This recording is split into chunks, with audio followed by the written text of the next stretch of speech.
Salut à tous, ravi de vous retrouver sur canalturf.com pour évoquer le programme de ce mercredi 27 avril, notamment le GNT, le Grand National du Trot, et plus précisément sa quatrième étape qui aura pour cadre l'hippodrome de Bordeaux. Voici ma sélection pour cette course. J'ai placé en tête le 6 Uniro Montaval, qui a vraiment pas mal d'atouts dans son jeu. Le cheval est confirmé à ce niveau, déjà 3 victoires et 2 places en 8 quintés courus. Sachez également qu'il est déféré des 4 pieds pour cet objectif, et qu'il compte une victoire pour autant de prestations sur cet hippodrome bordelais. C'est un choix prioritaire, tout comme le 14 Ulster Perrine. C'est l'entraîneur Jean-Michel Baudouin n'a pas caché que cette course constitue un objectif pour ce trotteur de qualité. Il avait notamment remporté la clôture du GNT début décembre à Vincennes et déféré les 4 pour l'occasion. Il ne devrait pas être loin de la vérité. Le 12 Valco Genila aurait un compte en banque bien supérieur et plus garni s'il n'avait été touché par des ennuis de santé. Dans ce lot, il a parfaitement les moyens de conclure sur le podium. J'aime également beaucoup le 8 Bayakeno qui a l'habitude de se frotter au meilleur de sa promotion, il a notamment terminé 5e du prix de sélection. Mieux vaut donc la retenir en bon rang, elle a sa place dans le quintet. Le 1 Buffalo de Bellay mérite d'être racheté. Il luttait pour la victoire fin mars à Marseille-Borelli dans l'étape du GNT lorsqu'il s'est montré fautif. Ici, il effectue un déplacement du sud-est vers le sud-ouest avec des prétentions. Le 17 Ultimate du Rib vaut mieux que ne l'indiquent ses dernières prestations. Il intéressera les amateurs d'outsider valables.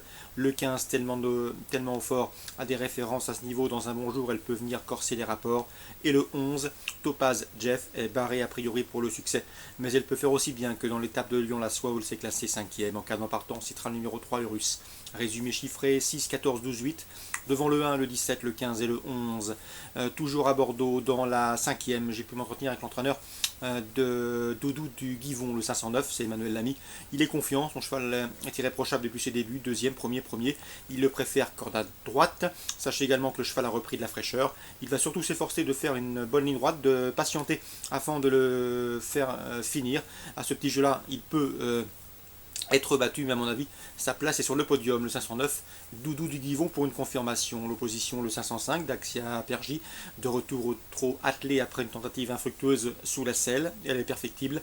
Et le 506 Danube Bleu qui reste sur 2 podiums dans la région. 509, 505 et 506 dans la suivante.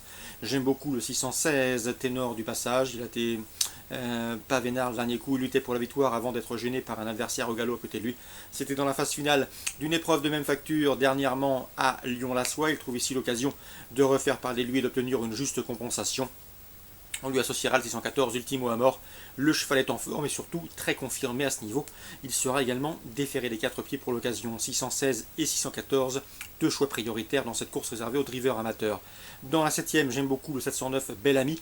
Le cheval, certes, effectue une rentrée, mais il est déféré des postérieurs pour l'occasion. Et sachez également qu'il ne manque pas de référence corde à droite. 3 prestations corde à droite, 2 victoires. Bref, dans ce lot à sa portée, c'est un lauréat en puissance. 709, la 6e 16 et 14, la 5e 9, 5 et 6. Concernant Auteuil en Réunion 3, j'ai 3 coups de cœur à vous indiquer. La première, le 104 Kotkikova, qui présente un palmarès irréprochable. Sa musique parle pour elle. 12 podiums, 10 victoires déjà en 13 courses courues. C'est a priori la beau jument à battre dans cette course. Attention également au 105 Autoselk. Alain Couetil, son entraîneur, m'en a toujours dit le plus grand bien. Un cheval qui à l'âge de 3 ans avait remporté le Grand Prix d'Angers et qui est, d'après son entraîneur, appelé à un bel avenir sur les obstacles. Donc attention à lui, il peut faire parler de lui cette année. Le 105, le 104 et le 105. Dans la 4e, j'aime beaucoup le 406.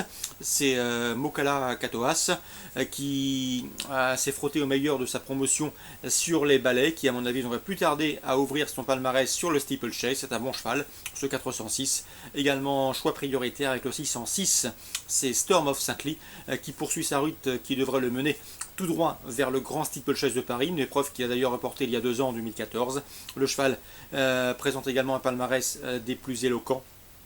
Et dans ce lot, il devrait pouvoir franchir le poteau en tête avant de se diriger vers le classique précité. Le 606 Storm of Saint-Ly, le 406 Mokala Katoas et le 104 Kotkikova.